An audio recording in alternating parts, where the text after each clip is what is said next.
तो उत्तराखंड की विधानसभा सत्र में एक और नया कानून पास किया गया है। उत्तराखंड में अब नया भू कानून पारित हो गया है। मुख्यमंत्री पुष्कर सिंह धामी ने उत्तराखंड भू कानून संशोधन विधेयक को खुद पटल पर रखा था, जिसे सदन से पास कर दिया गया है।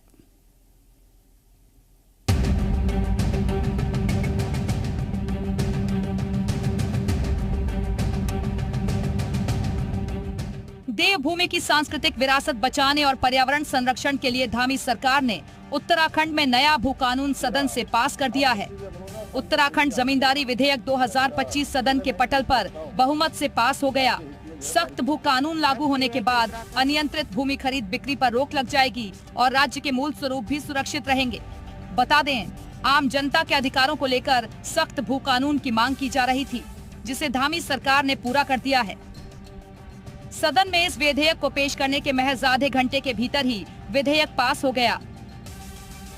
मेरा आप सबसे भी अनुरोध है और माननीय अध्यक्ष जी आपसे मेरा निवेदन है कि ये प्रस्ताव हमारा राज्य हित में जो है पारित कर दिया जाए। प्रश्न यह है कि उत्तराखंड उत्तर प्रदेश जमींदारी विनाश और भूमि व्यवस्था अधिनियम 1950 संशोधन विधेयक 2025 पर विचार किया जाए। जो माननीय सदस्य इसके पक्ष में कृपया हाँ कहें, जो हमारे सदस्य इसके विरोध में कृपया नहीं कहें। हाँ की संख्या अधिक है, प्रस्ताव स्वीकृत हुआ। नए भू कानून के तहत 11 जनपदों में बाहरी लोग हॉर्टिकल्चर, एग्रीकल्चर की जमीन नहीं खरीद पाएंगे। हरिद्वार, ऊधम सिंह नगर में जमीन खरीद सकते हैं। जमीन खरीदने के लिए बाहरी लोगों के लिए शपथ पत्र जरूरी होगा। वहीं जमीनों की खरीदारी के लिए अब डीएम अनुमति नहीं दे पाएंगे। सभी डीएम को राजस्व परिषद और शासन को रिपोर्ट नियमित रूप से देनी होगी।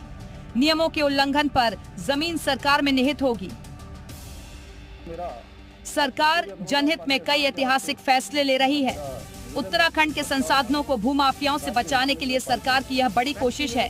उत्तराखंड की भौगोलिक परिस्थितियों अलग अलग हैं, जिसे ध्यान में रखकर भू सुधार की नींव रखी गई है, जिसमें आगे और कई सुधार किए जाएंगे। अभी तक पहाड़ से लेकर मैदानी इलाकों में बाहरी लोगों ने लचीले भू कानून के चलते जमीन खरीद ली थी। इसके चलते आए दिन विवाद होते थे। इसी को लेकर उत्तराखंड में भू कानून को और सख्त किया गया है।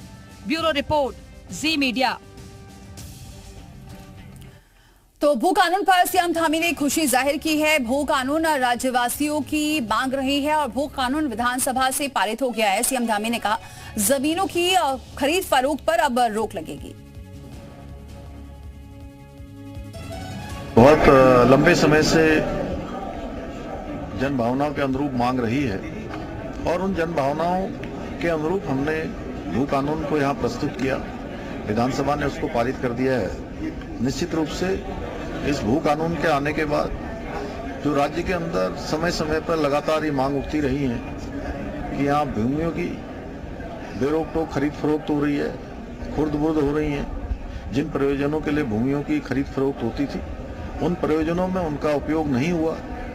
ऐसी जितनी भी भूमियां हैं, जितने प्रकार के भी ऐसे प्रकरण आए हैं, उन सभी प्रकरणों पर कार्रवाई गतिमान है और निकट भविष्य में लोगों की जो जनभावना के अनुरूप है, कृषि और औद्यानिकीकरण के लिए जो तमाम जगह पर जो इन भूमियों को खरीदकर उनका दुरुपयोग किया गया, वो बंद होगा।